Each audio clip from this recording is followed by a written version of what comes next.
Well, there was a lot of filibustering before a motion on the council's budget was passed. After about 8 hours of bickering, the House agreed to pass a motion that would see around 2,000 security guards receive salaries. eNCA reporter Xoli Mngambi is there. Xoli, good evening. Thanks very much for joining us. Well, Athol Trollip survives or leaves to fight another day. Who is he going to thank?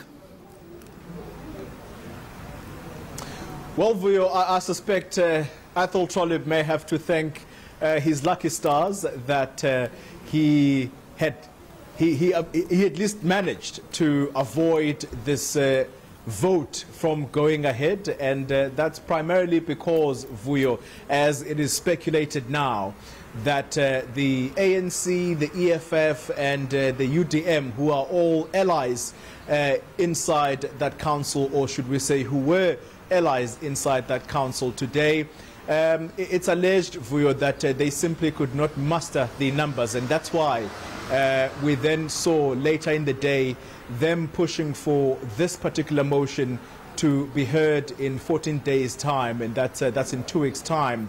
It doesn't mean, though, that Athol Trollip is out of the woods.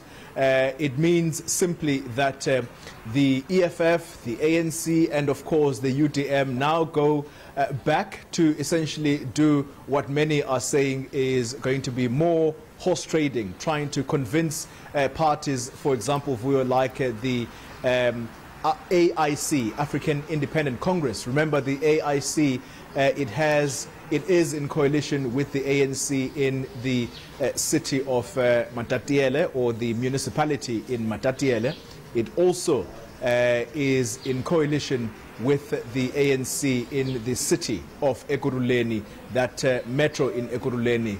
The ANC has it in the bag, or got it in the bag, in August 2016 with the help of the AIC. But here in Nelson Mandela Bay, Vuyo, it does appear that the AIC may be turning its back on the ANC, because speculation is rife that if the voting had gone ahead, the AIC would have thrown in their lot with the DA. And so that remains to be seen whether their stance, therefore, will remain the same come 2 weeks' time when we see this motion being heard again. Well, the ANC's stance, or shall we say strategy, has been confusing, to say the least, in the run-up to this day. Have you been able to put your finger on it, or have you been able to understand why the ANC has behaved as conspicuously as they have behaved? You're quite right, Vuyo. In fact, I think that's the perfect description to say the ANC has actually been acting very strange, to say the least. And that's primarily, Vuyo, because the ANC, when I spoke to the head of the elections who sits at Luthuli House, and that's Fikile Mbalula, he made it clear to me that the ANC, the reason, for example, it was not going to put forward a candidate for the mayoral position was that, first of all, they were not the ones who brought this motion forward. It was the motion of the EFF. And second of all, they would much rather see a situation where the Nelson Mandela Bay Metro goes into an election where the citizens, or should I say the residents of this city, are the ones that are actually going to go back and try and vote anew to see to it that they are going to have a party that will win with a clear majority. So the ANC had no appetite from the get-go, Vuyo. It would seem that they would want to field their own candidate because, in their words, they don't see coalition governments as the correct vehicle to lead governments. They would rather have a situation where voters vote with a clear majority as to who they want to govern them. If it's the DA, then so be it. If it's the ANC, therefore, the ANC would want to do that. However, they were clear that they are supporting the motion of the EFF, simply because they are of the view that Athol Trollip and the coalition government that he leads here has been completely disastrous in their view, and that people continue to suffer, particularly those who live in the township areas on the outskirts of the city. Of course, the DA would counter that, and in fact they have countered that, saying that since they came into government here, they have been able to install a Metro Police force or a Metro Police service, something that has not been in existence during the ANC, and they're saying that they've tried their level best, and they continue to do what they're saying is a cleanup process in as far as corruption is concerned.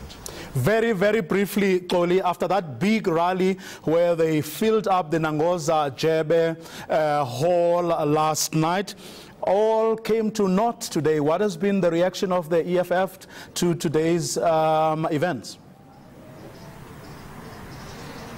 Well, Vuyo, actually very interesting that you asked that question, because the EFF, we did see, I think, two of their leaders, including, of course, among them the spokesperson of the EFF, Mbuyiseni Ndlozi, and he came in at around midday, greeting and walking past towards their audience. Unfortunately, I did not have a chance for you to talk to the EFF leaders, at least the two leaders that I saw today. Julius Malema, I did not see him today, nor did any of my colleagues, alongside, of course, the deputy, or should we say his deputy, who he arrived with yesterday at that Nangoza Jebe Hall in New Brighton. They were absent here today, and I wonder whether that signals that indeed Julius Malema's speech yesterday, when he spoke, as we said earlier, that he spoke like a person who was preparing for defeat.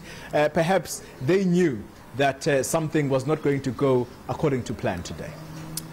Xoli Mngambi in Port Elizabeth, where the no confidence vote in the DA's Mayor Athol Trollip has been postponed indefinitely.